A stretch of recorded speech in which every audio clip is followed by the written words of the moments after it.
Chapter 28. The descending sun painted the nude landscape in hues of burnt orange and red. The Zariab desert stretched to the west and disappeared into the fiery sunset. Ayianna lifted her hand and tried to shield her eyes from the burning light. Below, a small city squatted amidst the foothills of the Rusat Mountains, home of the desert elves of Nadari. Hundreds of rounded buildings huddled behind high walls, except for a few towers scattered throughout the city and those standing guard at the gatehouses. Unlike Zuriel, where the elves strove for the heights, Nadari hugged the ground as if it were afraid of being blown away. Leaving behind the last trees for miles around, she trudged behind the others as they began their descent. Liam pranced at her heels. The wolf darted this way first, then that way, inspecting and exploring. Ayianna smiled. At least one thing remained constant in the chaos around her. What would she do without her? Darren's step quickened, and she hurried to keep up. Prince Fian and Desmond hiked behind the half-giant. Their strides grew shorter and heavier until the prince tripped. Desmond grabbed his arm and cursed under his breath. Fian's foot never failed to find a rock or a hole in the sloping landscape. Cale strode past and not once looked in their direction. Ayianna frowned. Why did Saeed have to insist they work together? Maybe Desmond's dislike for Cale had merit. He was a little too proud for a half-elf, and rude, too. His demeanor had certainly irked her on several occasions, and left her more than a little confused. She clenched her jaw. Maybe they could part ways once they reached Bon Secours. Then she'd be able to rescue her mother, wherever she was. Ayianna glanced at the sky. The few scattered clouds had turned purple and red, but already the vibrant colors faded. Somewhere above, Iluith flew, or perhaps he had already made it to Nadari and was waiting on them. Either way, they weren't going to make the main gate before nightfall. She hurried after the others, hoping otherwise.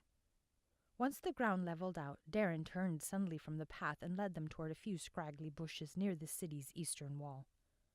A large golden eagle swooped out of the air and landed on his outstretched arm. It ruffled its feathers and nuzzled Darren's fingers. He whispered something, and the eagle shook his head. Stretching its wings, it leapt into the air and flew over the wall of the city. Ayianna scanned the horizon. Just maybe she'd catch a glimpse of Pharaoh. Would she ever see her brother's falcon again? Desmond brushed past Ayianna and approached Darren. No doubt to complain, but before he could open his mouth, the side of the wall shuddered and revealed a secret entrance. "Darren! Prozam, my friend!" A stout man greeted them from the shadows. "Prozam, Abirim." "That was quick." Darren ducked inside. "I expected to be waiting till midnight." "Will you ever stop tormenting me? Last time I had been in the middle of an important meeting of sorts." Abirim held the door open as Ayianna and the others slipped into a long, narrow alleyway. Long splays of light and shadow stretched along the adobe homes. Ayianna slid from the entrance and slammed into a fetid odor. She yanked her scarf over her nose. What was wrong? Elfkind weren't supposed to stink. How far had the Sarimor's society deteriorated? She pushed away from the others, but the stench saturated the air. "I'd not wander too far in that direction." Abirim motioned toward her. "The cleaners don't come through here until tomorrow. You wouldn't want to stop in a fresh dumping of refuse now, would you?" Ayianna shook her head. She peered down the alley and could just barely make out the smelly heaps along it. She clenched her teeth against the rolling in her gut. She glanced back at the others. Why were they taking so long? "You should be tormented." Darren squinted down on his fan. "It was in the middle of winter." She glowered at him. "I bet he's so tall the smell doesn't even reach him." She grabbed Liam's thick fur and pulled the wolf closer. Abirim grunted.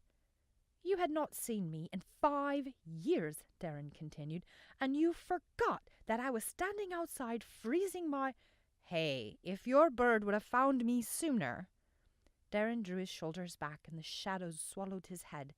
"Kamir is an eagle, one of the great golden eagles of Moruya." "A bird is a bird," Abraham smiled, but quickly added, "I'm sure you'd be glad to know that Iluith arrived this afternoon. We've spent the rest of the day preparing for your arrival, and recovering from the shock of seeing a living Najiso. You're full of surprises, you know." "I am a guardian. It is expected." Vian stepped around Abram and scanned the long, narrow alley they had entered. His lip curled. This is why Badera doesn't have secret doors. That you know of. Darren leaned closer to Abram. We shall save introductions for later. Abram nodded and slid the door shut behind them. It really isn't a secret. More like a forgotten door. One that the shepherds used before the king made Nadari his capital.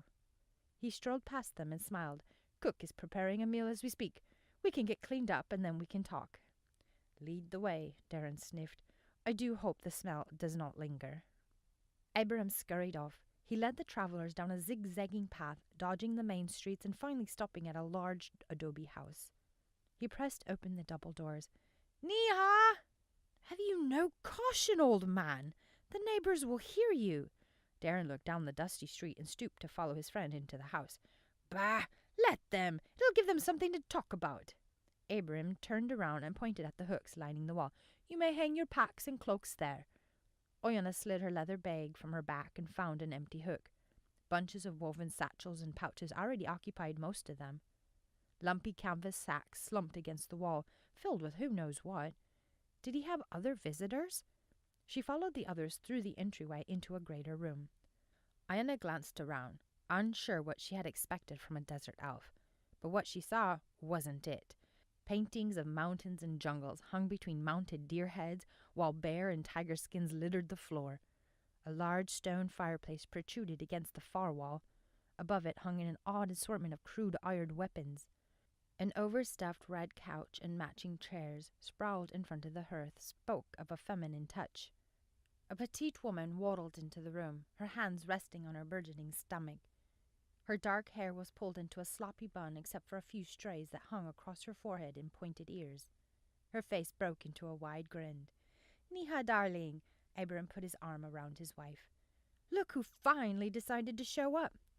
It's about time. She reached up to embrace Darren. Niha, you are glowing. Darren kissed her on the cheek. Your husband did not tell me you were expecting. Abram snorted. Well, the fault's your own. You're never around. Rubbish! Darren clasped Abram's shoulder, his tattooed hand nearly covering it. There are ways of communicating, you primitive being. Primitive? Now, Nia tugged Abram's other hand. We have guests. Let's make them welcome. Of course. Abram's face broke into a wide grin. Darren, would you do the honors? Darren nodded and introduced everyone. Nia brushed her fingertips together and curtsied. When Darren was finished, Abram looked around and asked, Where are the children? They have been a riot since Eloith arrived. They would have been banging down the doors to see you, you know. I sent them outside to bed down the goats before supper. I figured our guests would like a little time to rest before they're bombarded with a bunch of noisy questions. Niha gestured toward the stairs. The rooms are ready if you would like to wash up. Abram turned to Ayianna. But the wolf must go outside. Oh, she fumbled for a reply. I didn't mean to offend you. You didn't, Nia smiled and patted Liam's head. Our youngest started sneezing around the animals. We had to give away my mother's long-haired cat when he was born. She smiled. For the love of children, eh? Abraham strode to the other side of the living room and opened a door. Liam didn't even wait for a command as she sprinted out into a small courtyard. Ayianna smiled. The wolf would be happier outside. If you would follow me, Nia waddled over to the stairs. Darling, you should rest. We don't need to be having that baby any time soon. Abram rubbed her belly and kissed her on the forehead. Ayianna smiled as she followed Abram up the stairs. Excitement tickled her spine. A baby. One day she'd have her own. Maybe a son first, or maybe a girl. She glanced at Desmond, and the thought withered like a water-starved plant. How could she love out of duty? At a distance, he had looked appealing. She couldn't deny that. All the girls of the villages had been fascinated by him. Many of them had swooned over him. Where had all the girly feelings gone? The rushing of love, the fluttering of the heart. What was wrong with her? Once inside the guest room, Ayianna undressed and took a cold sponge bath, scrubbing away the dirt from the trip. All the while, she tried to make her heart and head agree. Perhaps the feelings would change over time. But time didn't change secrets or the lies. She stood naked in the small room like the truth before her eyes. She shivered and pulled a robe over her shoulders. Who else would love her? She was cursed. A knock at the door startled her. She wrapped the robe around her body and cracked the door open. Cleaned and shaven, Desmond leaned on the doorframe. A pungent smell saturated the air around him. Had she detected a slight fluttering of her heart? "How are you?" I'm... Ayianna adjusted the robe. I'm fine, thank you." "Well, are you going to invite me in?" "No," her eyes widened. "It wouldn't be proper. I'll dress and we can go down to the courtyard." "The robe will do," Desmond said, his eyes sweeping her small frame. Heat flooded her face. She closed the door and ducked behind the dressing curtain in the corner. She donned a plain dress Nia had laid out for her. A moment later she came back out, only to find that he had already entered and was sitting upon the bed. Fire rushed up the back of her neck and across her face. She tugged on the linen sleeves. "You shouldn't be in here." She glanced at the closed door.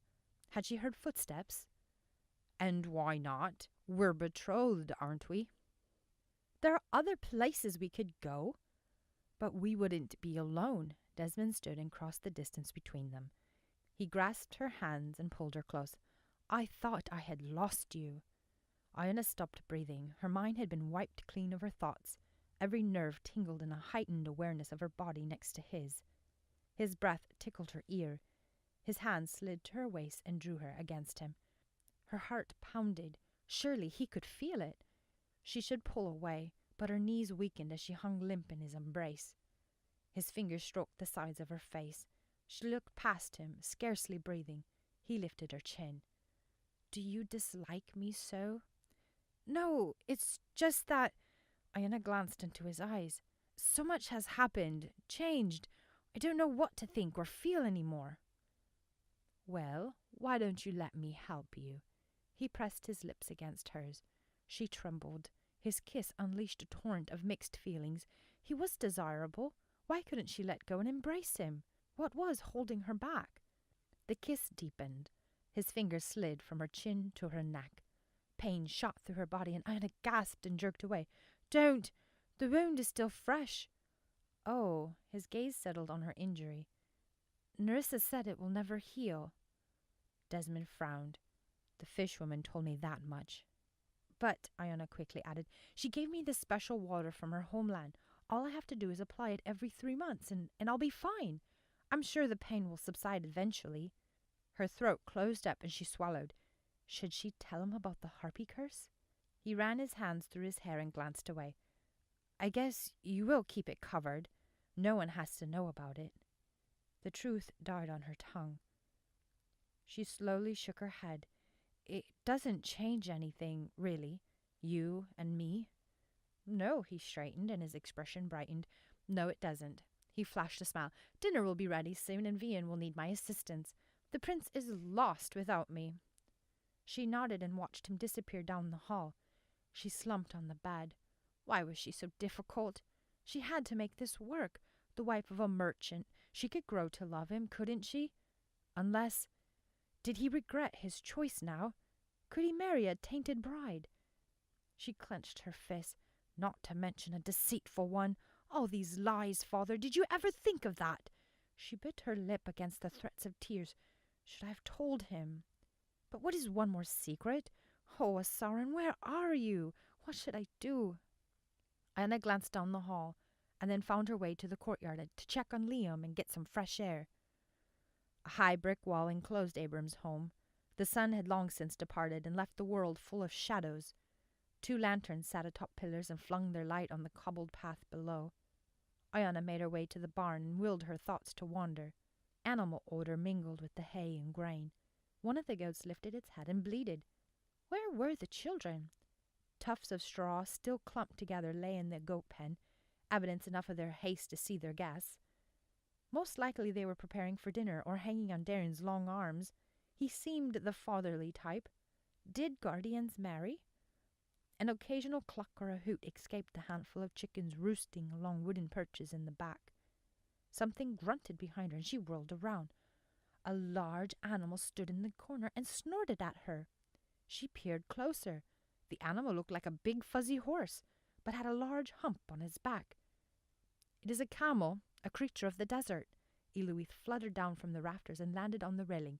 Abraham calls him Travico, big chief. I thought the Sahamor elves bred horses. Some do, but Abraham is a Lutzim Otatwazi, a camel puller. A what? He takes care of the camels on a caravan.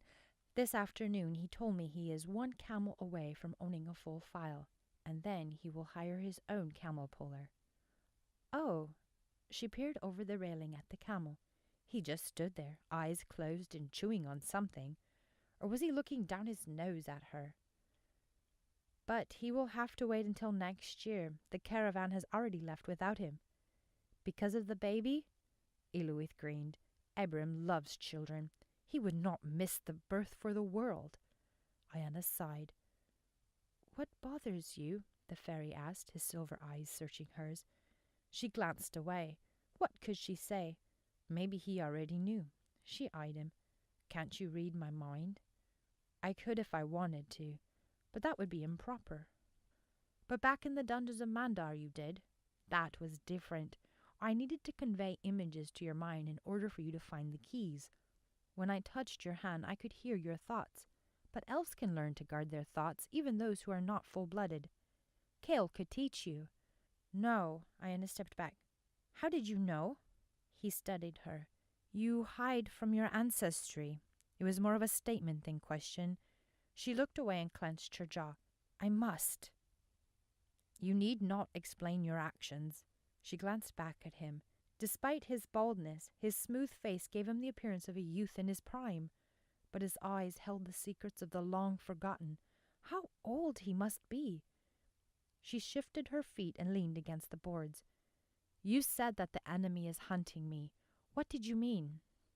A long time ago, the Nagiso, the fairy folk, had deep connections to Karasi, the sacred pearl. We have not the gift for prophecy like she does, but through her we have the gift of discernment. We can sense disturbances. Like the elves? She laced her fingers together. Yes and no. He crossed his arms and paced the railing. Obviously, we can read your thoughts, feel your emotions, but unlike the elves, we can sense a disturbance beyond your emotions. Then you sense a disturbance in me. It is difficult to explain. People and objects have an essence, and they can leave a trail. How can an object have an essence? It can come from the creator of the object or the user, and whether or not it was designed or used for good or evil. Oh, her pulse raced. It had to be the dagger. What had Saeed said? A tool to connect mortality to immortality? That's what the enemy wanted. But she didn't have it. She straightened. No, she did have a dagger. Her brother's. Do you still sense it? Yes. Her brother's plain old knife couldn't be what they were after. Wouldn't a tool like this be more grand-looking? Wouldn't her father have hidden it better? She tilted her head and ran her hands along the boards. Could Iluith pinpoint the object? What do you sense? An ancient, consuming evil.